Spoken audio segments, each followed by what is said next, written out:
The minus symbol for deactivating checklists or tasks can be found in the menu bar at the top right.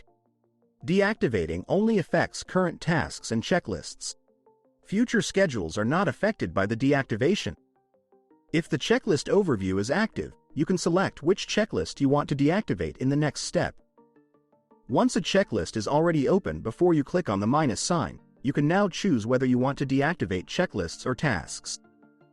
This option only applies to tablets in landscape format.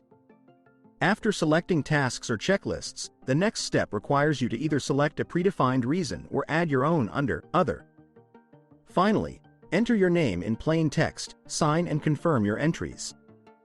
If you use a smartphone, you must decide whether you want to deactivate checklists or tasks before clicking on the minus sign. In case the minus symbol is not visible, there may be two reasons for this. Either the function is not included in your license package or it has been blocked by the administrator. You can upgrade the missing function to any package at a later date. The deactivation feature can also be activated or blocked for various roles individually.